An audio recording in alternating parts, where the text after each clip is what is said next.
All right, moving on to the JTR commentary. I'm probably just gonna set up wave one and then fast forward through the rest of the waves. You know, once you have control of wave one, it's pretty much auto win. So, yeah, general modding focus here. We have speed and potency, speed and potency.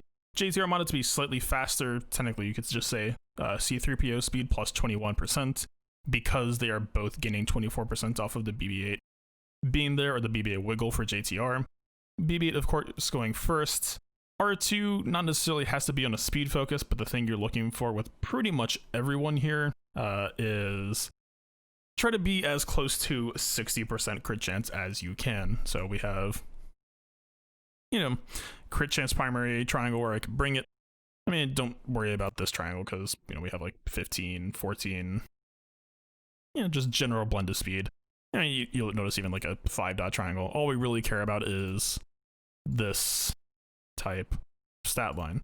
We might actually be, we're a little bit under. This, of course, could be a crit chance primary, but just kind of working with what I have.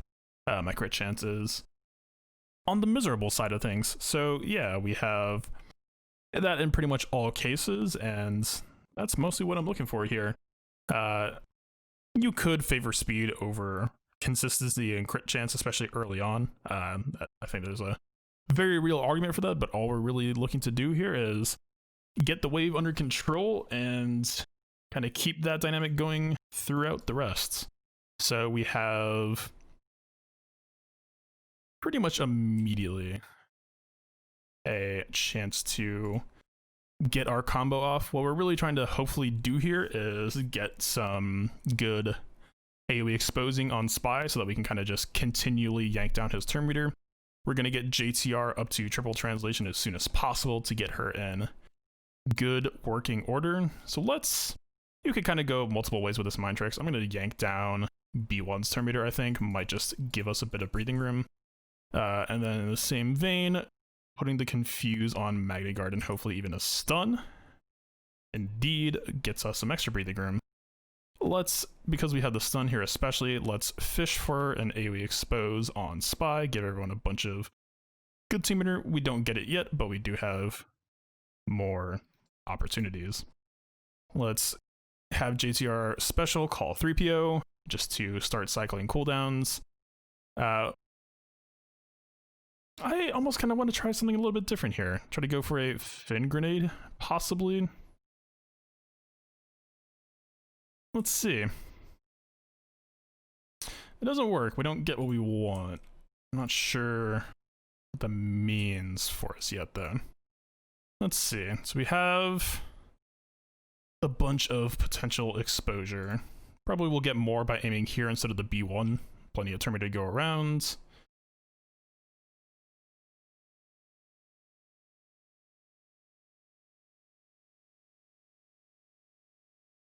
So let's see. Who do we care about getting bonked the least if Spy does pop off? JTR, of course, has the most buffs, so she's the most at risk. But if she dies, it actually really doesn't matter in the later waves. BB-8 would be a little bit rough to lose.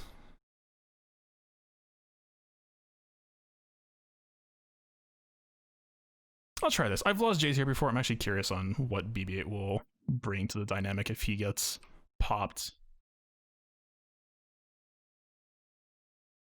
Let's see. So we get the Fin turn first.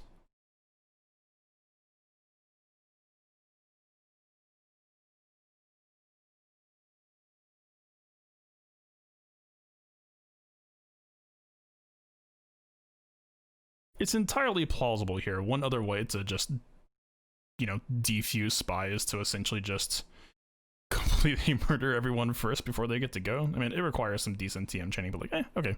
We finally got the expose on Spy. You know, a little bit too late, but what are you gonna do? This is kind of a weird time to ID. You know, the wave is technically ending. We should probably save it.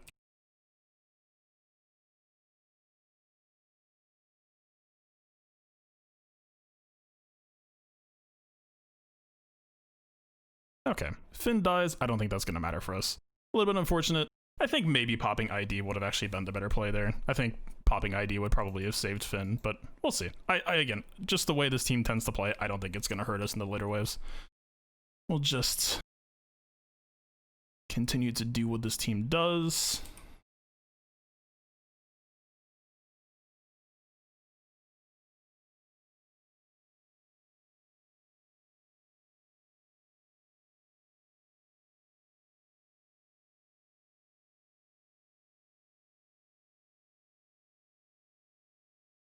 We don't want to use this here. I think we can just... It doesn't matter what our ending Terminator is going to be because we just have Illuminated Destiny, of course. So let's just exit here. Maybe it's going to be a little bit late, but it's not that bad. Go ahead and just pop the flamethrower.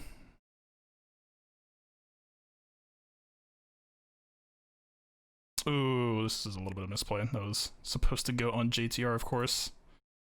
We're also in pretty good shape anyway. I don't think it's really going to matter here.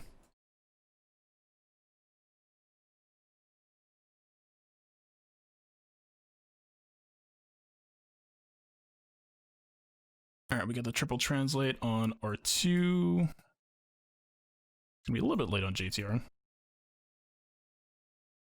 I guess in this case, we really might as well just call BB-8. We call 3PO when we have triple translate. When we don't, you know, no reason. Might as well just take the extra damage output. It's gonna be a JTR basic here, a little bit sad, a little bit tragic. I mean, you see, like, they are legitimately still just stuck at 0% Terminator, even with a dead Finn. You know, we don't want to lose characters, we don't have to, but we took a greedy call and it got punished. And, like, think about it, right? ID was completely unnecessary even going to this wave 2, right? That choice really should have just gone towards taking out Spy. What are you gonna do? So now we got the triple translate, we can really just put the constriction on. I think from here I'll probably just be a safe super speed for the rest of this replay, and yeah.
Alright, so of course, Kalani being one of the, I would say, rougher bosses to fight in this game. It was a little bit of a bumpy last phase. We failed the days on the Mind Tricks on B2 there, which was pretty unfortunate.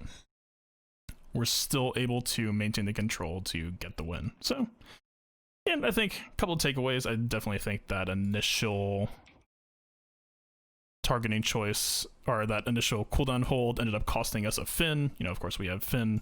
This whole thing just becomes a lot easier. Some lessons learned. But yeah, that is a clean 4 out of 4. Well, not clean, but that is a still pretty easy 4 out of 4, all things told. None of those ways were all that scary. And of course, you might have noticed in that last wave there, the counter chance with the B2, because we had that 60% crit chance, that's to help our consistency with our exposing, of course, with JTR lead, but also to make sure that we cleanse ourselves. In case of bad RNG, if a B2 wakes up or anything, we get that buff immunity right back off immediately. Yeah, there we go. On to Padme.